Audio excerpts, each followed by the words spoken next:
In 9 AD, the Romans met a crushing defeat at the Battle of Teutoburg Forest. 3 legions had been ambushed and annihilated at the hands of the Germans, and with them died the hope of putting Germania under imperial rule. Or at least most of it. From this point on, the Roman border was fixed along the river Rhine, leaving parts of Germania and what would later become Germany in imperial hands. The Romans brought all the hallmarks of their civilization here, founding grand new cities, complete with baths, temples and amphitheaters, as well as infrastructure to serve them, like bridges and aqueducts. Although much has been lost to the ravages of time, some of these buildings are actually still in existence, and in this video we'll be looking at some of the best preserved of them.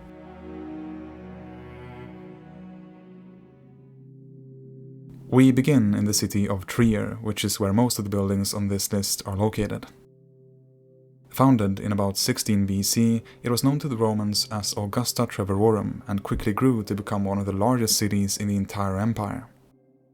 At its height in the 4th century, it's thought to have housed between 75 and 100,000 people, a number that was only surpassed in around 2010. One of the oldest and most famous monuments of this city is the Porta Nigra, or Black Gate. Although it now stands alone, it was built as part of Trier's defenses in the late 3rd century and would have been one of 4 gates to serve the city. The imposing structure is built in grey sandstone and originally featured 2 4-story towers projecting as near semicircles on the outer side. However, the building was never completely finished, which can be seen in the rough stonework, especially on its engaged columns. Following the fall of the Roman Empire, the structure was no longer used and began to be looted for building material and iron. A large reason why it survives today is that it was turned into a church in the 11th century. It remained in this state until 1804, when it was restored to its Roman form on the orders of Emperor Napoleon. Built about a century before the Black Gate, Trier's Roman bridge is recognized as the oldest of its kind in Germany. It has, however, been through its fair share of alterations over the years. When first constructed, only the bridge's piers would have been of stone, supporting a large wooden structure on which people would have crossed. At 10 meters wide and approximately 14 meters above water level, it could accommodate considerable traffic and allowed boats to pass under it without folding their masts. It was only in the Middle Ages that the bridge received stone vaults, possibly in the first half of the 14th century. After a number of subsequent changes, it received its current form when it was widened in 1931. Nonetheless, it retains all of the original stone piers built by the Romans and continues to be used after almost 2,000 years. The Oola Palatina, also known as the Basilica of Constantine, is a remarkably well-preserved Roman building also located in Trier. It contains the largest extant hall from antiquity, measuring 67 meters long by 26 meters wide. The brick structure is built on a foundation of Roman concrete and was originally equipped with a floor and wall heating system known as a hypocaust. The building traces its history back to the early 4th century, when it was commissioned by Constantine the Great as part of the city's palace complex. In its original form, it had a number of smaller buildings attached to it and would have functioned as an imperial audience hall. During the Middle Ages, however, the Oola Palatina was repurposed as the residence of the Bishop of Trier and remained as such until the 19th century. By 1856, it had been restored to what people at the time thought was its original function, a Christian basilica. However, the building was heavily damaged in an air raid in World War II, and the 19th century interior decoration was never repaired after the war, leaving the brick walls visible from the inside as well. Today, the building continues to function as a church. A great Roman city wouldn't be complete without public baths, and Trier had 2 of them. The best preserved are the Imperial Baths, or Kaiserthermen, a substantial part of the walls of which are still standing. Like the Oola Palatina, these baths are part of Emperor Constantine's transformation of the city in the 4th century, and at the size of 160 by 130 meters, it would have been one of the largest bath complexes in the entire empire. It was never completely finished, however, and it's unclear whether the structure was ever used for its intended purpose. By the end of the century, it had been converted into a garrison for the Imperial Mounted Bodyguard, and in the Middle Ages it was made into a castle. A few kilometers to the southwest of Trier, in the small town of Eagle, stands this ancient Roman burial monument.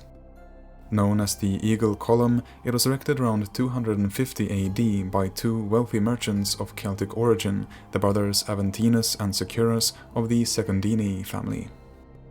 The monument was made both for themselves and in memory of their deceased relatives, and since the family was engaged in the cloth trade, it might additionally have served as a form of advertisement for their business. Standing at a height of 30 meters, it's richly decorated and crowned by a sculpture group showing Jupiter and Ganymede taken to Olympus by an eagle. The many reliefs contain scenes of everyday professional life, as well as mythological scenes dealing with the subject of immortality. In its original state, the column would have been covered in bright colors, as can be seen in this reconstruction.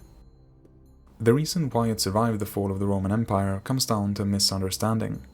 In the Middle Ages, a family scene depicted on the grave was interpreted as showing the marriage of Constantius Chlorus to Saint Helena, the mother of Constantine the Great. This mistake ultimately prevented the Roman monument from being torn down.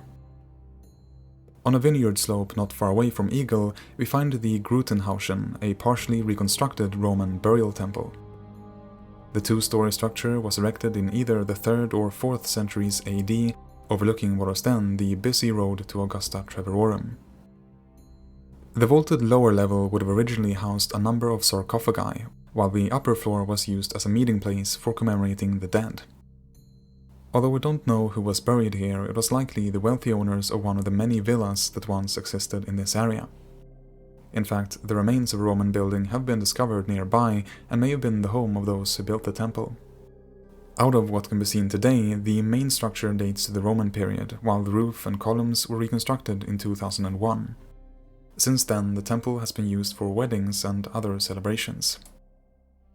Our last building takes us away from the immediate vicinity of Trier to the banks of the river Rhine. Here, in the old citadel of Mainz, stands the 20-meter-tall masonry block known as the Drususstein. Although it may not look like much now, this is widely believed to be the remnant of a cenotaph dating to 9 BC, making it, together with the previously mentioned Eagle Column, the only ancient funerary monument north of the Alps that is still standing on its original location. The structure is mentioned by writers like Eutropius and Suetonius, and was reportedly erected by Roman troops in honor of their deceased general, Nero Claudius Drusus, the brother of Emperor Tiberius. Thereafter, it became the starting point of an annual memorial service in honor of him. Considering its current state, it's hard to say exactly what the original structure would have looked like, but a number of attempts have been made at reconstructing it. Seen here is one from 1811 by Professor Friedrich Lehne. A few decades later, Nikolaus Miller made this more elaborate interpretation of it, while in the 1980s, Hans G. Frenz tried to recreate it like this. By the early Middle Ages, it had likely been robbed of its original marble casing, and by the 16th century, the structure had been repurposed as a watchtower in the city's defenses.